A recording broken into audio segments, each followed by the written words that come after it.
जय माता दी दोस्तों। आज हम आपको सुनाने जा रहे हैं अहोई माता की व्रत कथा, तो कृपया ध्यान से सुने। एक साहूकार था जिसके 7 बेटे थे, 7 बहुएं तथा एक बेटी थी। दिवाली से पहले कार्तिक बदी अष्टमी को सातों बहुएं अपनी इकलौती ननद के साथ जंगल में खदान में मिट्टी खोद रही थी। वही शाहू की माद थी। मिट्टी खोदते समय ननद के हाथ से सेई का बच्चा मर गया। श्याहू माता बोली कि मैं तेरी कोख बांधूंगी। तब ननद अपनी 7 भाभियों से बोली कि तुमसे मेरे बदले कोई अपनी कोख बंधवा लो। सब भाभियों ने अपनी कोख बंधवाने से इनकार कर दिया, परंतु छोटी भाभी सोचने लगी कि यदि मैं कोख नहीं बंधवाऊंगी तो सासू जी नाराज होंगी। ऐसा विचार कर ननद के बदले में छोटी भाभी अपनी कोख बंधवा ली। इसके बाद जब उससे जो लड़का होता तो 7 दिन बाद मर जाता। एक दिन उसने पंडित को बुलाकर पूछा, मेरी संतान 7वें दिन क्यों मर जाती है? तब पंडित ने कहा कि तुम सुरही गाय की पूजा करो। सुरही गाय श्याहू माता की भ्याली है। वह तेरी कोख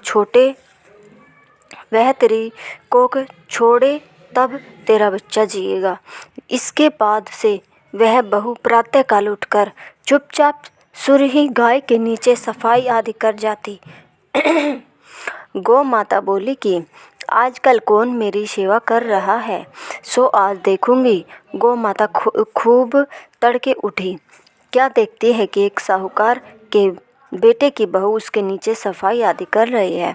गौ माता उससे बोली, मैं तेरी सेवा से प्रसन्न हूँ, इच्छा अनुसार जो चाहे मांग लो। तब साहूकार की बहू बोली कि श्याहू माता तुम्हारी ख्याली है और उसने मेरी कोख बांध रखी है, सो मेरी कोख खुलवा दो। गौ माता ने कहा, अच्छा। अब तो गौ माता समुद्र पार अपनी भ्याली के पास उसको लेकर चली। रास्ते में कड़ी धूप थी, सो वे दोनों एक पेड़ के नीचे बैठ गई। थोड़ी देर में एक सांप आया और उसी पेड़ पर गरुड़ पंखिनी पक्षी का बच्चा था। सांप उसको डसने लगा। तब साहूकार की बहू ने सांप मारकर डाल के नीचे दबा दिया और बच्चों को बचा लिया। थोड़ी देर में गरुड़ पंखनी आई तो वहाँ खून पड़ा देखकर साहूकार की बहू के चोंच मारने लगी। तब साहूकारनी बोली कि मैंने तेरे बच्चे को नहीं मारा, बल्कि सांप तेरे बच्चे को डसने को आया था। मैंने तो उससे तेरे बच्चे की रक्षा की है। यह सुनकर गरुड़ पंखनी बोली कि मांग, तू क्या मांगती है? वह बोली, 7 समुद्र पार श्याहू माता रहती है, हमें तो उसके पास पहुंचा दे। तब गरुड़ पंखनी ने दोनों को अपनी पीठ पर बैठाकर श्याहू माता के पास पहुंचा दिया। श्याहू माता उन्हें देखकर बोली कि आ बहन, बहुत दिनों में आई। फिर कहने लगी कि बहन, मेरे सिर में जू पड़ गई है। तब सुरही के कहने पर साहूकार की बहू ने सलाई से उनकी जुएं निकाल दी।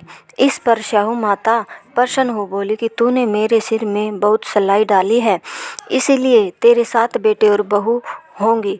वह बोली, मेरे तो एक भी बेटा नहीं, 7 बेटे कहाँ से होंगे? श्याहू माता बोली, वचन दिया, वचन से फिरूं तो धोबी के कुंड पर कंकरी होम। जब साहूकार की बहू बोली, मेरी कोख तो तुम्हारे पास बंद पड़ी है। यह सुन श्याहू माता बोली कि तूने मुझे बहुत ठग लिया है। मैं तेरी कोख खोलती तो नहीं, परंतु अब खोलनी पड़ेगी। जा, तेरे घर तुझे 7 बेटे और 7 बहुएं मिलेगी। तू जाकर उजमन करियो, 7 अहोई बनाकर 7 कढ़ाई करियो। वह लौट कर घर आई तो वहाँ देखा 7 बेटे 7 बहुएं बैठे हैं। वह खुश हो गई। उसने 7 अहोई बनाई, 7 उजमन की तथा 7 कढ़ाई की। रात्रि के समय जेठानियाँ आपस में कहने लगी कि जल्दी जल्दी नहाकर पूजा कर लो, कहीं छोटी बच्चों को याद करके रोने लगे। थोड़ी देर में उन्होंने अपने बच्चों से कहा, अपनी चाची के घर जाकर देख आओ कि आज वह अभी तक रोई क्यों नहीं। बच्चों ने जाकर कहा कि चाची तो कुछ मार रही है, खूब उजमन हो रहा है।